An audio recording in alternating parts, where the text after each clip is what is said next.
Hello, everybody. Happy Friday night.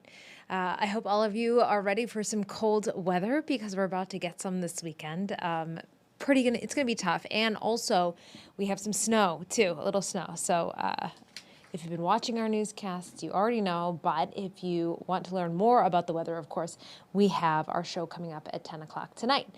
However, tonight we're going to do some 3 at 9, and we're going to start with this story that we've been working on for several days now. And Owen Kingsley had this exclusive story that the pipes burst at the concierge apartments in Rocky Hill. Then, after our story, the state got involved, and the AG's office actually reached out to Owen Kingsley, being like, what's going on here? We saw your report, and they looked into it after seeing our coverage. And so now the AG's office is looking into it. And then now, after everything that's been going on, they had to condemn the place. The Rocky Hill condemned concierge apartments, and now 500 apartments have to be evicted and they have to leave. They're staying in hotels. So it's you just feel for these families because they are living out of hotels. They don't know when they're going to be able to return home. They don't know when it's going to be safe to return home. And these cold temperatures this weekend probably will only make the situation certainly not better. It might make it worse. We don't know. So right now, Owen Kingsley, he spoke with tenants who were scrambling to find a place to stay. One person, their daughter had recently had surgery, and it was very difficult for them to even just move out to begin with. So I'll let Owen Kingsley pick up this story for you right now. Let's take that video.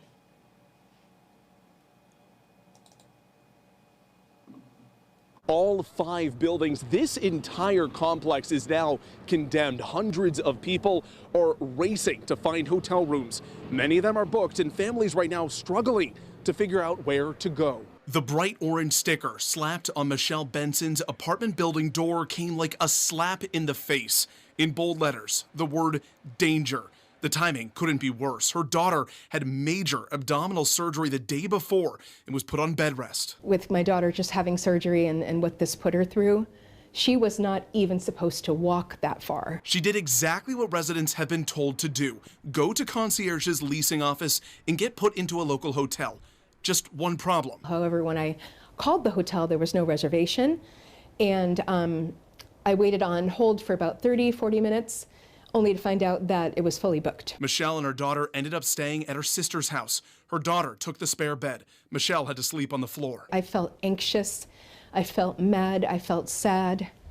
I didn't know what we were going to do, obviously. Today, she's trying again to find a hotel room for her and her daughter. Zach Aquaya had better luck. He lives in the same building as Michelle. He didn't want to show his face, but invited us into his hotel room. It was overwhelming. As you can see, we couldn't pack anything, just picked 1 or 2 things. He and his 13-year-old daughter finally settled into their hotel around 11 o'clock last night. Zach set up an air mattress on the floor so that his daughter could take the bed. Today, my daughter has to be late for school because the bus don't come here. The bus comes to the house. So I had to skip work so I can take my daughter to school. It's really affecting me. It's affecting my job. Zach says after checking into a hotel, it's tough telling your child you don't know when you're checking out. Michelle says management gave her hope that they might be back home soon. They said that this eviction should only be 4 days. So I'm hoping that that's true, because I'd like to be back home. Multiple residents say they've been told something similar by management. I spoke with the mayor of Rocky Hill today, who said because of this weekend's bitter cold temperatures and the potential for more pipes to break, it is way too soon to be giving any firm timelines on any of these repairs. Your reporter in Rocky Hill, I'm Owen Kingsley, Channel 3 Eyewitness News. And of course, we will stay on top of that story from Owen and Rocky Hill. Wanting to get to our other story, I'm not sure if you watched it all yesterday, but there was a huge train derailment in Mansfield, and multiple cars were off the tracks. Some had flammable liquids, and it shut down a road, and it was a big response from first responders because of the obvious reasons. But today, significant headway in Mansfield. All the rail cars that were in the Willimantic River, they had been pulled out of the water, but they're not out of the woods just yet in Mansfield, and Luke Hydash filed this report from earlier today. Well, what a difference just 24 hours can make. Crews have been hard at work here throughout the night. They've already got a number of the cars pulled away from the tracks as they work very meticulously, one by one. It can happen anywhere. Crews from across the country arrive in Mansfield Friday, quickly hard at work. It's still a slow process. It's still going to take probably a few more days. 10 cars in all derailed, carrying a variety of freight, lumber, kitchen grease, even propane. No leaks. We also put some booms across the river just as a precaution, so if there was grease or oil or anything from the rail cars that got off, we'd be able to capture that as well. Parts of the track are being rebuilt and replaced. Darrell Tucker is a track supervisor with Crane Masters. He's here from Indiana. You've seen how it was down there. The rails were all in the air. You initially want to cut out the bad stuff, put the new in. Cold, precarious work for the heavy equipment operators. The ones that we might want to get to first, we can't physically reach, so we've got to kind of make a path in, and that may mean getting some of the less damaged cars out of the way. Damaged cars off-railed won't go back on the tracks, the train company says. Those deemed safe will be moved on the rails. Readings are being taken constantly when it comes to the air quality. Good news, all of them coming back zero from both DEEP and the EPA. No timeline quite yet as to when the shelter in place will be lifted or when Route 32 here will reopen. Your reporter in Mansfield, Luke Hydash, Channel 3 Eyewitness News. And of course, once that road is allowed to reopen, we will let you know as soon as we do. Getting back to what we talked about, or what I said at the first top of the show when it started at 9, we are in for some really rough air this weekend. I mean, we are talking about some snow tomorrow, not a lot, but some, and then also just some really bone-chilling temperatures. I mean, when you factor in the wind chill, possibly below 20 below. So really, really tough stuff. So that Arctic air is coming in, and it's already been such a busy season for these DPW workers. So Amanda Callahan, she went to Hartford to speak with kind of what they're up against and what they've been facing and what they think will happen this weekend. So let's get to Amanda's story now. And that's not Amanda's story. That's Luke Hydash. Sorry about that. There we go. That's better. Now I just have to get it to play. And that's not playing. All right, let's keep me again. Let me figure this out for you. Okay, so this is supposed to be Amanda's story, but I think it might just be a shot. 40 million pounds of snow have already been cleared off Hartford roadways, most of it stored in this vacant lot on New Road. And now more is on the way. 30 crews from Hartford's DPW will be out tonight and then 40 more tomorrow morning. The city also put a parking ban in place to make cleanup smoother. Many of those streets getting tighter anyways. It would be hard with cars on the street just to get plows down, just to get salt trucks down. But it's not just snow creating challenges for cleanup, it's also the Arctic cold. So we haven't seen any Mother Nature recovery efforts either. And that's what makes pushing back these banks even more important. In addition to DPW workers braving the frigid temps, first responders will also likely have a busy weekend, and firefighters in West Hartford are prepared. You can see he's wearing what we would wear to a box alarm or a structure fire like that, this is our structural PPE or bunker gear we call it. And in the extreme cold weather, typically, especially tonight, he'll probably be layering up underneath that. Layers are crucial in this kind of cold weather. West Hartford Deputy Fire Chief Neil Sinatro says this kind of gear his firefighters wear depends on the call, and extra crews are on standby for any prolonged efforts like a fire. We have a support unit that we call into town from our emergency management department that offers, nutrition, hydration, warming for our personnel. If it's at a fire, we go by how quickly they go through their air bottle, but we'll rotate companies out. It's just communicating with my officers, seeing where they're at to make sure, everyone's feeling okay.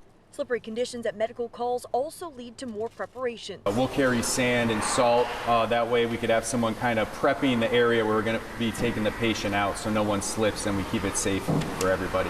Sinatro says in this kind of weather, they get a lot of calls for gas and carbon monoxide if your home isn't well prepared. And outside vents, we run into a lot of problems with that, whether it's a hot water heater or furnace or dryer vent. Make sure that those aren't getting covered with snow. You're clearing those out. And that is some good advice, because I will say this. When we came back to our house after covering the snowstorm a few weeks ago, Winter Storm Benjamin, I will say the snow was so close to where our propane tank vents, and it was very concerning, actually. I'm glad that we checked it and we were able to shovel it out, but that is something that you definitely want to keep in mind, because that is how CO gets into your house, is when these bad gases, they have nowhere to go, they come inside. So we got to make sure everything is leaving the house that is supposed to leave the house. But of course we need the propane because we got to heat our homes because it's very, very cold. All right, and last but not least, I always like to end with good news, of course, and here we are. Super Bowl weekend. We're all very excited. Sunday's the big game. I don't know if you know this, but I am a Patriots fan. I don't talk about it too much on the air, but I am very excited for the game. The Patriots, we've had a little bit of a dry stretch. I can't say that I am a long-suffering sports fan because the Patriots have been so good in years past, but I will say I'm very happy for this game. But there are also a lot of other people in our state who are very excited about Sunday's game, and 100 million people are expected to watch the game across the country and across the world, but thousands, maybe probably millions, are more excited for the halftime show, and they've actually renamed the whole ordeal the Bonito Bowl, and I'm talking about those Bad Bunny fans. They are so excited that he's going to be taking the stage, and so Susan Raff, she spoke with, of course, we have a huge Puerto Rican community here in Connecticut, which is awesome, in Hartford specifically, but really throughout the state. And Susan Raff, she spoke with folks in Hartford and New Britain today about the Bonito Bowl and Bad Bunny taking the halftime show. So let's go to her story now.